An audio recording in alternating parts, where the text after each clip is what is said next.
Selamat datang kembali, kita lanjut lagi ya kupasan mendalam kita soal untrapping product teams. Kali ini kita fokus ke bab 3 nih. Isinya soal distraksi-distraksi yang sering bikin tim produk itu nggak fokus bikin value. Tujuannya ya biar Anda bisa ngenalin gitu mana aja sih jebakan yang perlu dihindari. Iya, menarik banget loh gimana tim yang niatnya udah baik banget pun bisa nyasar gitu aja ya. Seringnya tuh bukan kurang usaha, tapi malah kejebak pola kerja yang gimana ya, justru nggak produktif. Mungkin Anda pernah ngerasain kan, meeting muter-muter doang, atau fitur udah rilis tapi kok sepi peminat. Nah, bab ini coba bedah beberapa penyebabnya. Oke, siap. Mari kita urai satu-satu nih. Yang pertama disebut di sini, ini klasik banget. Produk backlog yang bengkak. Wah, ini sumbernya cerita ada yang sampai 1.762 item loh di backlog. Gila ya.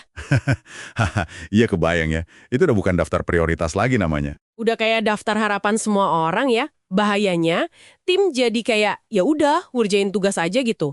Bukan bener-bener mikirin arah produknya mau kemana. Jadi penumpang doang. Persis. Dan itu tuh backlog yang numpuk gitu, seringnya cuma gejala loh. Akar masalahnya bisa jadi yang berikutnya ini. Fokusnya ke output atau proses, bukan ke outcome. Ke hasil nyatanya. Jadi sibuk ngitungin velocity itu loh, ukuran seberapa cepat tim ngerjain task, atau jumlah fitur yang rilis, tapi lupa, ngapain sih kita bikin ini semua? Di sumber ini ada cerita tim yang patuh banget sama ritual Scrum. Tapi ya itu, intinya malah hilang. Lupa kalau tujuan utamanya kan bikin value. Nah, iya, alatnya bagus, Scrum itu bagus. Tapi kalau fokusnya salah, ya percuma juga ya. Betul, alat ya cuma alat. Terus ini nih, yang juga, wah sering nggak disadari kayaknya, keputusan berbasis konsensus, nyari kata sepakat semua orang. Oh ini, problem klasik juga. Iya kan, maunya semua happy, tapi jadinya malah pilihan yang paling aman, paling tengah-tengah, tapi ya gitu deh, nggak greget. Dan lama banget prosesnya. Nah, makanya di sini disaranin alternatifnya itu bukan konsensus, tapi consent. Beda tuh. Konsen ya? Gimana tuh bedanya? Kalau konsensus kan harus semua setuju 100%. Kalau konsen itu lebih ke ada yang punya keberatan mendasar nggak kalau kita maju dengan cara ini. Jadi selama nggak ada keberatan kuat yang nggak bisa ditolerir, ya udah jalan dulu aja. Nanti dievaluasi lagi pakai data. Biar nggak mandek. Menarik. Jadi lebih ke nggak ada yang nolak keras gitu ya, bukan semua setuju banget. Kurang lebih gitu. Biar ada progres. Tapi gimana kalau keputusannya itu bukan dari diskusi tim, tapi dari atas? Dari opini orang yang katakanlah paling berkuasa atau bayarnya paling tinggi. HIPO itu kan? Nah itu dia. Keputusan berbasis opini, apalagi HIPO, Highest Paid Person's Opinion, tanpa bukti kuat. Itu bahaya banget.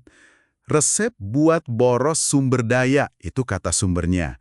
Makanya penting banget buat bedain mana nih yang sekedar opini, mana ekspertis atau keahlian beneran, dan mana evidence atau bukti data. Jadi opini itu anggap aja hipotesis ya? Perlu dites dulu. Betul, jangan langsung dianggap kebenaran mutlak. Pakai data, misalnya laporan adopsi fitur Kak, hasil A/B testing buat ngetes asumsi itu. Termasuk asumsinya si HIPO. Oke. Ngomongin data jadi ingat tantangan lain nih. Susahnya bilang enggak. Rasanya lebih gampang iya-iya aja ya ke semua permintaan. Iya banget. Padahal itu bisa bikin fokus tim buyar total. Terus gimana dong cara nolaknya biar efektif tapi tetap sopan gitu? Ada tipsnya nggak di sini? Ada. Pendekatannya cukup praktis kok. Jadi pertama, ya denger dulu baik-baik permintaannya apa. Terus, tanya pertanyaan kunci. Misalnya, oke, permintaan ini gimana nih nyambungnya sama tujuan utama kita sekarang? Atau, kalau kita kerjain ini, prioritas mana yang harus kita geser atau batalin? Oh, jadi dibalikin gitu ya? Biar sama-sama mikir soal trade-off dan prioritas. Bukan sekedar nolak mentah-mentah. Yap, biar diskusinya fokus ke prioritas. Oke. Nah, yang terakhir nih, agak ironisnya kedengarannya. Product manager sebagai jembatan, tapi malah jadi bottleneck. Kok bisa gitu? Ya, ini sering kejadian tanpa disadari loh. Jadi CPM ini jadi satu-satunya pintu keluar masuk informasi antara tim teknis sama katakanlah pengguna atau bagian bisnis. Oh, jadi semua harus lewat PM dulu gitu ya? Betul. Akibatnya apa? Aliran ide jadi lambat. Tim teknis jadi kurang dapat konteks langsung dari pengguna atau pasar. Pemahamannya jadi kurang utuh. Harusnya kan, kata materi ini, PM itu perannya sebagai katalis. Justru memfasilitasi interaksi langsung biar semua di tim punya akses ke info yang sama. Jadi bukan jadi gerbang tol informasi ya? Bukan.